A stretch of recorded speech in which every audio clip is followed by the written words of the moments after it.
नमस्कार दोस्तों। आज मैं इस वीडियो में भगवान श्री कृष्ण के अनमोल वचन आपसे शेयर करूंगा, जिसे कि भगवद गीता सार के नाम से भी जाना जाता है। इसे सुनने के बाद आप सकारात्मक ऊर्जा से भर जाएंगे। तो चलिए शुरू करते हैं भगवान श्री कृष्ण के पहले अनमोल वचन से। मन की शक्ति और नियंत्रण। भगवान श्री कृष्ण कहते हैं कि केवल मन ही किसी का मित्र और शत्रु होता है। जो मन को नियंत्रित नहीं करते, उनके लिए वो शत्रु के समान कार्य करता है। हम जो देखते हैं वो हम हैं, और हम जो हैं हम उसी वस्तु को निहारते हैं। इसलिए जीवन में हमेशा अच्छी और सकारात्मक चीजों को देखें और सोचें। मनुष्य अपने विश्वास से निर्मित होता है। जैसा वो विश्वास करता है वैसा वो बन जाता है। ये सच है कि मन अशांत है और उसे नियंत्रित करना कठिन है, लेकिन अभ्यास से इसे वश में किया जा सकता है। विषयों का चिंतन करने से विषयों की आसक्ति होती है, आसक्ति से इच्छा उत्पन्न होती है, और इच्छा से क्रोध होता है। क्रोध से भ्रम पैदा होता है, भ्रम से बुद्धि व्यग्र होती है। जब बुद्धि व्यग्र होती है तब तर्क नष्ट हो जाता है, और जब तर्क नष्ट होता है तब व्यक्ति का पतन हो जाता है। कर्मयोग और कर्तव्य। हे मनुष्य, अपने कर्म पर अपना दिल लगाएं, ना कि उसके फल पर। फल की अभिलाषा छोड़कर कर्म करने वाला पुरुष ही अपने जीवन को सफल बनाता है। किसी दूसरे के जीवन के साथ पूर्ण रूप से जीने से अच्छा है कि हम अपने स्वयं के भाग्य के अनुसार अपूर्ण जिएं।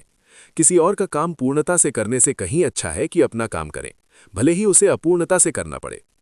जो मनुष्य सभी इच्छाओं व कामनाओं को त्याग कर ममता रहित और अहंकार रहित होकर अपने कर्तव्यों का पालन करता है, उसे ही शांति प्राप्त होती है। स्वार्थ से भरा हुआ कार्य इस दुनिया को कैद में रख देगा, इसलिए अपने जीवन से स्वार्थ को दूर रखें। अगर आप अपने लक्ष्य को प्राप्त करने में असफल हो जाते हैं तो अपनी रणनीति बदलिए, ना कि अपना लक्ष्य। हर काम का फल मिलता है। इस जीवन में ना कुछ खोता है ना व्यर्थ होता है। आत्मा का सत्य और मृत्यु का रहस्य। क्यों व्यर्थ की चिंता करते हो? किससे व्यर्थ डरते हो? कौन तुम्हें मार सकता है? आत्मा ना पैदा होती है ना मरती है। शस्त्र इसको काट नहीं सकते, अग्नि इसको जला नहीं सकती, जल इसको गीला नहीं कर सकता, और वायु इसे सुखा नहीं सकती। जैसे मनुष्य अपने पुराने वस्त्रों को उतारकर दूसरे नए वस्त्र धारण करता है, वैसे ही जीव मृत्यु के बाद अपने पुराने शरीर को त्याग कर नया शरीर प्राप्त करता है। ना ये शरीर तुम्हारा है, ना तुम शरीर के हो। ये अग्नि, जल, वायु, पृथ्वी और आकाश से मिलकर बना है और इसी में मिल जाएगा, परंतु आत्मा स्थिर है। जन्म लेने वाले के लिए मृत्यु उतनी ही निश्चित है जितना कि मृत होने वाले के लिए जन्म लेना। इसलिए जो अपरिहार्य है उस पर शोक मत करो। बुद्धिमान व्यक्ति ना जीवित और ना ही मृत व्यक्ति के लिए शोक करते हैं। परिवर्तन संसार का नियम है। जिसे तुम मृत्यु समझते हो वही तो जीवन है। एक क्षण में तुम करोड़ों के स्वामी बन जाते हो, दूसरे ही क्षण में तुम दरिद्र हो जाते हो। तुम खाली हाथ आए थे और खाली हाथ वापस चले जाओगे। जो आज तुम्हारा है कल किसी और का था और परसों किसी और का होगा। तुम्हें इसे अपना समझकर मग्न हो रहे हो, और बस यही प्रसन्नता तुम्हारे दुखों का कारण है। तुम्हारा क्या गया जो तुम रोते हो? तुम क्या लाए थे जो तुमने खो दिया? तुमने क्या पैदा किया था जो नाश हो गया? ना तुम कुछ लेकर आए। जो लिया यहीं से लिया, जो दिया यहीं पर दिया। जो हुआ वो अच्छा हुआ, जो हो रहा है वो अच्छा हो रहा है, जो होगा वो भी अच्छा ही होगा। तुम भूतकाल का पश्चाताप ना करो, भविष्य की चिंता ना करो। वर्तमान चल रहा है। सुख दुख, लाभ हानि और जीत हार की चिंता ना करके मनुष्य को अपनी शक्ति के अनुसार कर्तव्य कर्म करना चाहिए। पृथ्वी पर जिस प्रकार मौसम में परिवर्तन आता है, उसी प्रकार जीवन में भी सुख दुख आता जाता रहता है। ईश्वर की सर्वव्यापकता और पूर्ण समर्पण।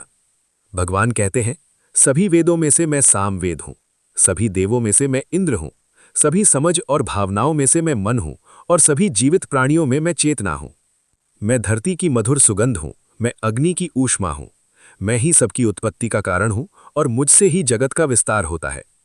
मेरे लिए ना कोई घृणित है ना प्रिय, किंतु जो व्यक्ति भक्ति के साथ मेरी पूजा करते हैं वो मेरे साथ है और मैं भी उनके साथ हूं।